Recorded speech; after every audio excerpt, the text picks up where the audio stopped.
Part 4, Run 2022. Semalaman Nena tidak bisa tidur karena sudah berjanji ke subscribersnya untuk menampakkan wajah seminggu lagi. Dia butuh waktu beberapa hari untuk memupuk kepercayaan dirinya. Setelah ada sedikit keberanian yang muncul, Nena mulai menonton video-video tutorial make up di YouTube. Perlahan ia mulai membeli alat-alat make up dan kosmetik, tetapi tidak langsung mengaplikasikan pada wajahnya. Nena mencoba tutorial tersebut melalui media kepala boneka. Pertama-tama masih kaku, lama-kelamaan jemari lentik Nena mulai terbiasa mengaplikasikan semua peralatan make up dan kosmetik ke wajah boneka. Ia yakin bisa mengaplikasikan di wajahnya juga selincah saat mencobanya di boneka peraga. Di hari ke-6 Nena mulai berani menatap wajahnya di cermin dalam waktu yang lama. Sebenarnya dia agak terkejut saat melihat wajahnya yang tirus, tetapi belum berani mengambil kesimpulan kalau berat badannya sudah turun drastis. "Kayak bukan wajahku," serunya melihat wajah di cermin bulat yang tidak terlalu besar, juga tidak terlalu kecil. Perlahan tangan Nena menyentuh pipinya yang tirus. Ada yang salah sama cermin ini. Ibu satu orang putra itu meneguk ludah, tetapi memberanikan diri berkreasi dengan peralatan make up di mejanya. "Aku pasti bisa." Nena mulai mengaplikasikan kosmetik ke wajah lembutnya. Tak butuh waktu lama karena dia sudah berlatih dengan boneka peraga. Seharian itu, ia terus-menerus merias diri, kemudian menghapusnya, merias lagi, dan menghapusnya sampai benar-benar ahli karena Nena punya ide untuk membuat konten tutorial make up sambil bercerita. Hari ke-7, tibalah saatnya untuk dia menampakkan wajah di depan layar saat sedang live streaming. "Misna hari ini janji mau menampakkan wajahnya loh. Jangan sampai bohong." Komentar pertama sudah membuatnya mulai gugup. Sempat muncul rasa tidak percaya diri, padahal ia sudah berlatih bicara di depan kamera. "Iya, mana nih, Misna? Jangan bikin fans kecewa dong." Nena belum menampakkan wajah, masih berupa tangannya saja sambil memainkan anak-anak ayam.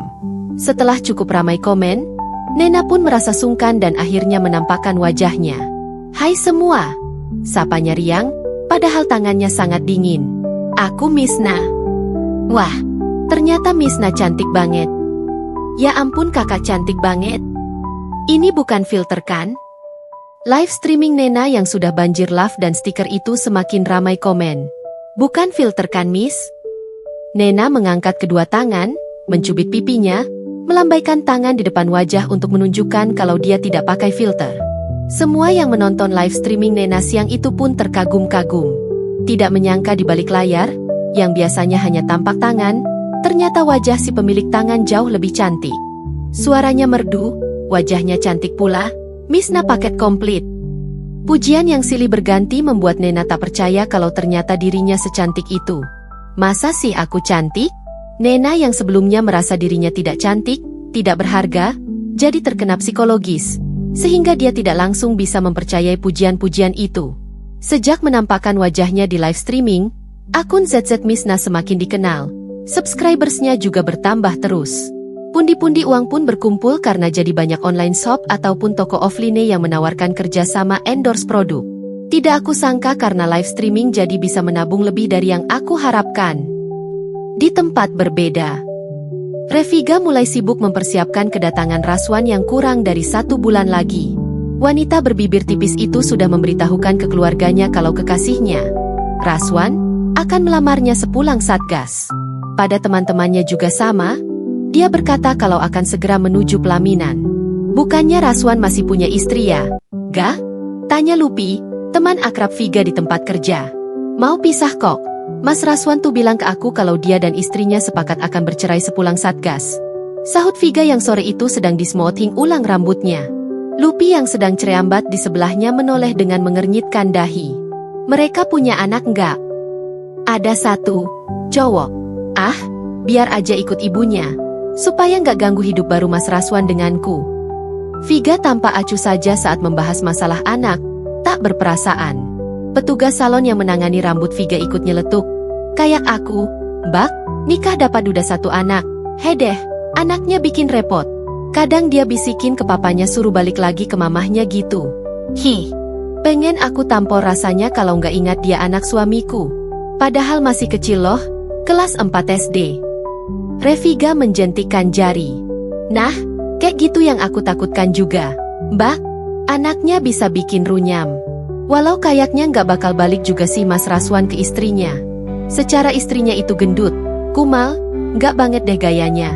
Kuper, jauhlah dari aku yang tiap hari ke salon. Papar wanita berbibir tipis itu lagi. Oh istrinya kayak gitu, Mbak, sahut petugas salon dengan senyum tipis seperti mengejek. Pantesan aja berpaling ya. Kita sih orang perempuan harus bisa jaga penampilan. Lupi menengok lagi wanita di sebelahnya yang kini sedang membuka-buka majalah wanita. Tapi semisal Mas Raswan cerai sama istrinya, anaknya itu tetap punya hak loh, ga? Tawa menyeringa keluar dari bibir Reviga. Alah Lupi, kamu gak usah sok baik, kamu juga istri kedua Fredlin kan? Iya, kuakui aku gak sok suci, hampir gak ada bedanya sama kamu. Tapi kalau soal anak, aku gak ngelarang Bang Fred ngurusin anaknya. Balas Lupi seraya membuka-buka aplikasi ZZ di handphonenya.